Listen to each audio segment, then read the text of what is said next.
Hey, what's up guys? Welcome back. So we're done. We're done the build for the Great Guitar Build Off. Most of the entries we have seen. We've seen the guitars.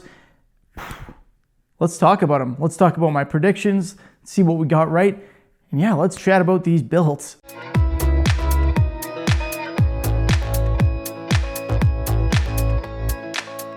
There is some crazy stuff out there. So let's start with a quick update on the predictions. So let's start with the one I really got right. Ben, wow. I said a fence and amazing. 40 some odd pieces probably. It's a fence. I think I saw somebody on my channel said it should be called the Fencer. And someone on his channel said it should be called the Trellicaster because of the trellis I pulled out.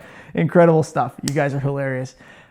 Heck of a build. Looks super cool. I bet it's really light, and it doesn't surprise me that there's no hum. Because it's covered in conductive paint. So that is unreal and just a heck of a job. Thank you guys at Crimson Guitars for setting all of this up, for providing the kits, for all that you're doing for the charities and everything. Amazing stuff. Thank you. There should probably be some trash talk there, but I mean, aside from come up with your own idea, I got nothing. It looks awesome. So that's one right. Next up, Tamar 3x3 Customs. Wow. That is cool. The veneer work, I need to figure out how to do that. That looks awesome. I love that guitar. It's already well out of my price range, so I can't bid on it, but awesome work with that. It is not a piggy bank, so that's a wrong. Big X on the score sheet for me.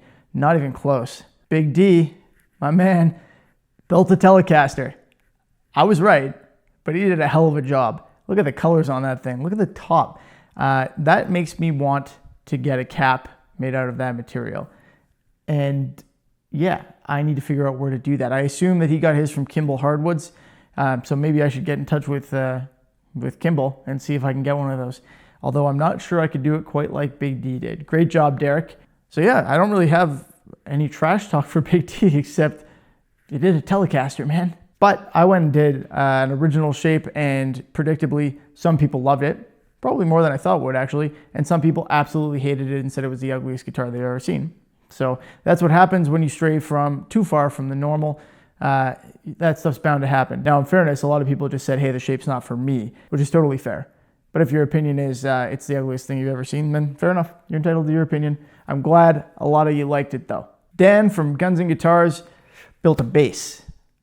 I did not see that coming. I did get the tung oil finish correct. And the crazy electronics, it looks like he's got some really cool stuff planned there. Check that out if you haven't. Check all of them out if you haven't. But I did not see that coming on it being a bass. That's a cool idea, and that totally explains why he didn't want to be constrained with the neck pocket, the pickup routes. Kind of should have seen that coming in retrospect. Great work, Dan. I wish I could build something like that out of like the trunk of my car. Jimmy DeResta.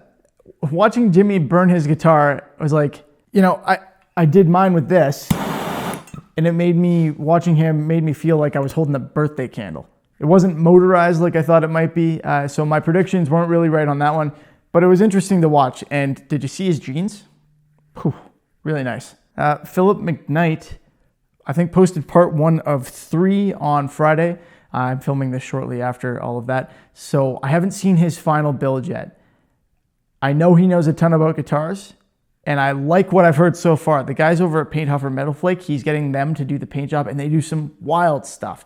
I've been following them on Instagram for ages. I've bought some of their flake. It's crazy. So I have confidence, the utmost confidence, that that guitar is going to come out looking really, really cool. And when Philip McKnight says, I've got a special surprise on the pickups, I believe him. So I'm really excited to see what happens with that. I'm going to go check again now and see if part 2 is up. But I think it's a 3-part series, so I'm looking forward to seeing what he's got up his sleeve there. And that leaves Texas Toast Guitars, my guys over at Wonder Bread Guitars. I saved them for last because, as usual, I've got some stuff to say about them. Let me start with a little toast to Texas Toast, if you will, using a real beer, mind you. Guys, you did a great job. I know this was your idea, and your build was insane.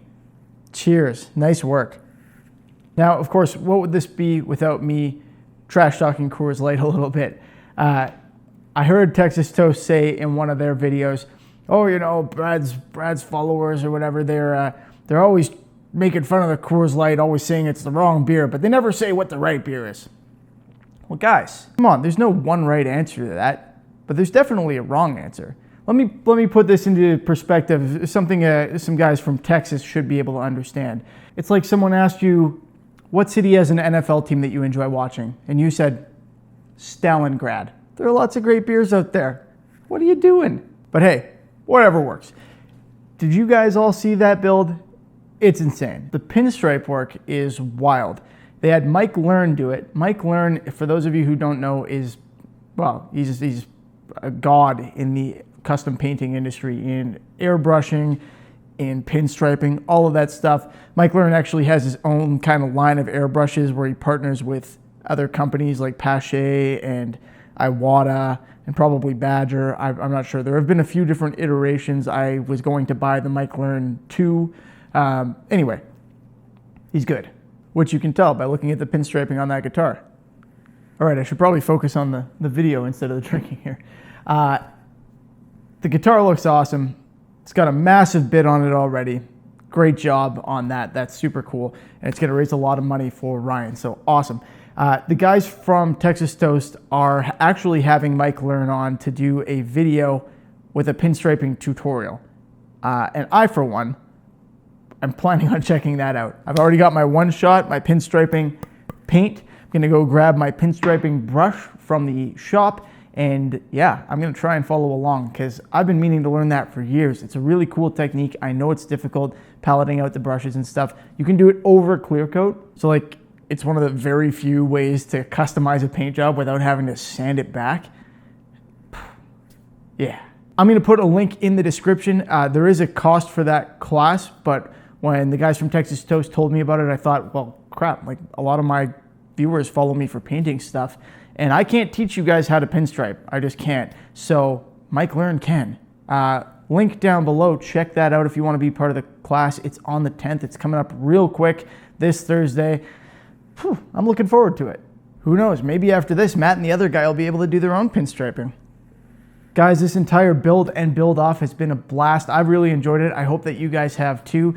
I do want to say an extra little thank you to the guys over at Texas Toast for, starting up the trash talk and really keeping this thing interesting. It's been great. I've really enjoyed the banter back and forth and yeah, making some new buddies out there. So good times. Really think it was good for the guitar building YouTube community. And holy crap, have you guys seen the unofficial entrance? There is so much cool stuff going on there. Just insane builds. Guys welding together tools to create metal guitars. Guys doing insane inlays. Check those out. There's a ton going on. This thing has been huge and it's going to be just massive next year if it happens again. And I've heard it's probably going to happen again. So really looking forward to that. That's going to be wild. As always, guys, thanks for watching. I hope you enjoyed the video. I hope you saw my reveal. If you didn't, go check it out. I think it turned out pretty good. In fact, I love it. And I did a demo on it very recently. So check those out if you haven't already. I hope you guys liked the guitar. If you didn't, fair enough.